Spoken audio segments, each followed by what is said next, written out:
அனைவருக்கும் வணக்கம். இது உங்கள் உடல் ஆரோக்கியம் சேனல். நம்ம சேனல்ல இன்னைக்கு நம்ம பார்க்கக்கூடிய டாபிக், காதுல மெழுகு மாதிரி இருக்கும் இல்லையா, ஏர் பேக்ஸ் அப்படின்னு சொல்லுவோம். சோ அது அதிகமாயி அடைச்சிட்டா என்னென்ன தொந்தரவுகளை ஏற்படுத்தும் அப்படின்னு பார்க்கலாம். அதாவது அந்த ஏர் பேக்ஸ் அப்படிங்கிறது காதுக்கு ஒரு பாதுகாப்பான ஒரு மெழுகு போன்ற பொருளா இருந்தாலும் அது அளவுக்கு அதிகமானா கேட்கும் திறனை பாதிக்கும். அதாவது காதுக்குள்ள ஒரு அடைப்பு இருக்கிற மாதிரியே தோணும். ஏதோ ஒண்ணு அடைச்சிட்டு இருந்தா நமக்கு காது எப்படி அந்த கேட்கும் திறன் குறையுமோ அந்த ஃபீலிங் இருக்கும். இதனால காது கேட்கிற திறனே குறைஞ்சிடும். அடுத்து பாத்தீங்கன்னா, காதுல ஒரு மிதமான வலி ஏற்படும், பெயின். ஒரு சிலருக்கு பாத்தீங்கன்னா அரிப்பு ஏற்படலாம், அல்லது காதை ஏதோ ஒண்ணு அழுத்திட்டு இருக்க மாதிரி ஒரு அழுத்தம் ஏற்படலாம். சோ இதெல்லாம் ஒரு சில நபர்களுக்கு ஏற்படும்.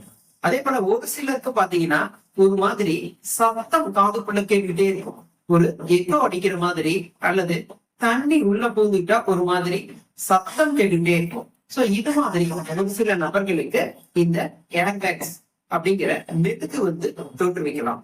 இது தவிர ஒரு சிலருக்கு பாத்தீங்கன்னா தடை சுற்றலை ஏற்படுத்தலாம்.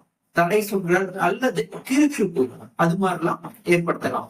அதே போல ஒரு சிலர் பாத்தீங்கன்னா இந்த ஏர்பேக்ஸ் அப்படின்னு சொல்ற அந்த மெழுக சுத்தம் செய்யறோம் அப்படின்ட்டு அந்த பர்ஸ் வச்சுட்டு சுத்தம் செய்யும் பொழுது மேலோட்டமா இருக்கக்கூடிய அந்த மெழுக உள்ள தள்ளிடுவாங்க.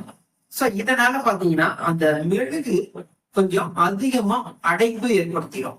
சோ இதனால ரொம்ப காதுக்குள்ள போயிட்டு அடைப்பு அதிகமா இருந்தது அப்படின்னா அது ஒரு தொற்றா கூட மாறிடும். இதனால பாத்தீங்கன்னா ஒரு சிலருக்கு சீல் வடியும் காதுல இருந்து, அது துர்நாற்றமா கூட இருக்கும். சோ இதெல்லாம் யாருக்கு அதிகமா ஏற்படுறதுக்கு உண்டான வாய்ப்பு இருக்கு அப்படின்னு பாத்தீங்கன்னா, காதுல எந்த கிளீன் பண்றோம், காதை சுத்தப்படுத்துறோம் அப்படிங்கிற பேர்ல பட்ஸ் வச்சுட்டு காதை சுத்தம் படுத்திட்டே இருப்பாங்க இல்லையா அடிக்கடி. சோ அவங்களுக்கு இந்த பிரச்சனைகள் ஏற்படுறதுக்கு உண்டான வாய்ப்புகள் இருக்கு. இது தவிர ஹெட்போன் அதிக நேரம் யூஸ் பண்ணுவாங்க இல்லையா, சோ அவங்களுக்கும் இது மாதிரி தொந்தரவு ஏற்படுறதுக்கு உண்டான வாய்ப்புகள் அதிகமானது.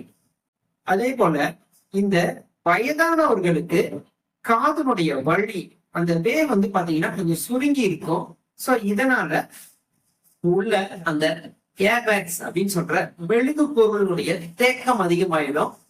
இதனால வெளியில இருந்து பேசக்கூடிய அந்த நம்ம பேச்சினுடைய ஒலி சவுண்ட், அந்த ஒலி எல்லை உள்ள முழுமையா போய் சேராது. சோ இவங்களுக்கெல்லாம் இது மாதிரி தொந்தரவுகள் ஏற்படும்.